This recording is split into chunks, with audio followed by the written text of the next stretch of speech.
Sa malawak na mundo natin, may mga lugar na tila hinabi mula sa isang panaginip.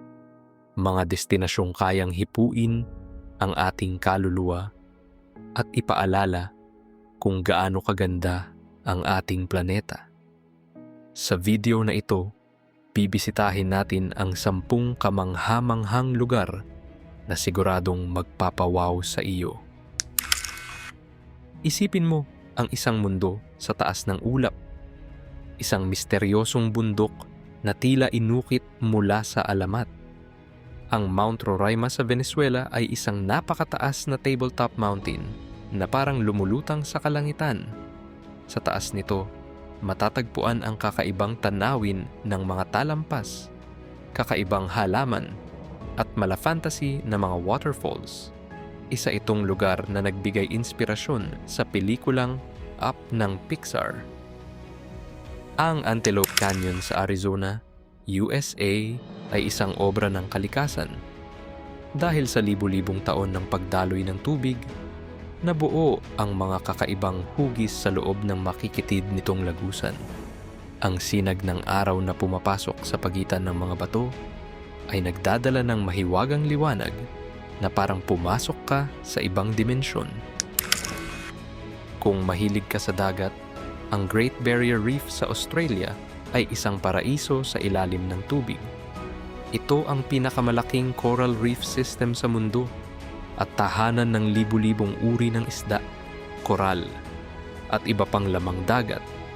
Isa ito sa mga dapat makita ng kahit sinong mahilig sa diving at snorkeling. Kapag iniisip mo ang isang perpektong bakasyon, malamang naiisip mo ang Santorini sa Greece. Ang mga puting bahay na may asul na bubong na nakadikit sa bangin, ang ginintuang paglubog ng araw, at ang malinaw na dagat ay parang isang postcard na nabuhay. Isang romantikong destinasyon na siguradong magpapahulog ng iyong puso. Isang paraiso ng tubig at kagubatan, ang Plitvice Lake sa Croatia ay may 16 na magkakaugnay na lawa na may kristal na tubig at napakaraming waterfalls para itong isang fantasy world na may enchanted vibes.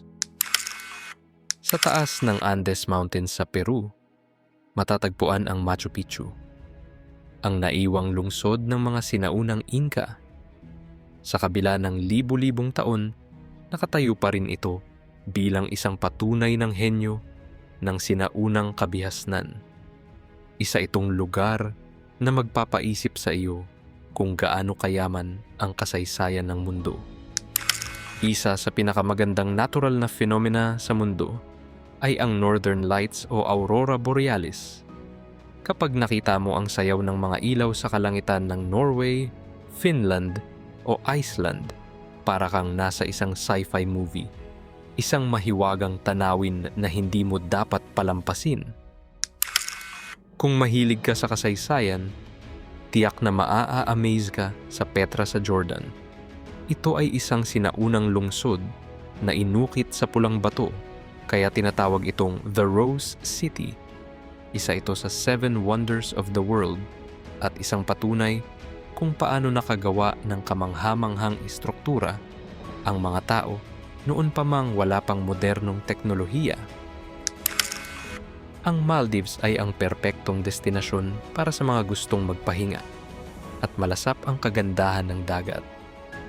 Ang malakristal na tubig, mga white sand beaches, at ang luxurious water villas ay siguradong magbibigay sa iyo ng ultimate relaxation.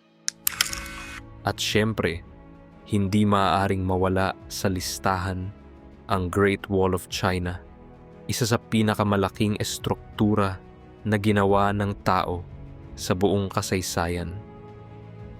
May haba itong humigit kumulang 21,196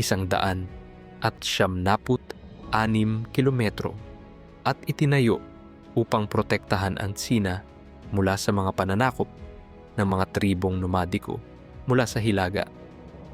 Ang pagtatayo nito ay sinimulan noong ika-5 siglo BCE ng mga unang estado ng Tsina, ngunit ang pinakakilala at pangunahing bahagi nito ay itinayo noong panahon ng Ming Dynasty, 1368 to 1644. Ang matibay na estrukturang ito ay hindi lamang isang depensibong pader, kundi isang simbolo rin ng lakas at tiyaga ng bansang Tsina sa loob ng maraming siglo.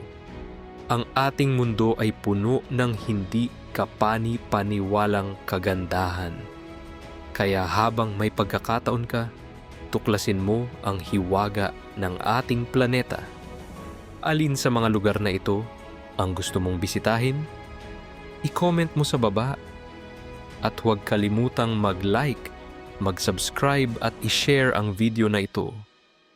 Hanggang sa susunod, ito ang misteryo at kaalaman.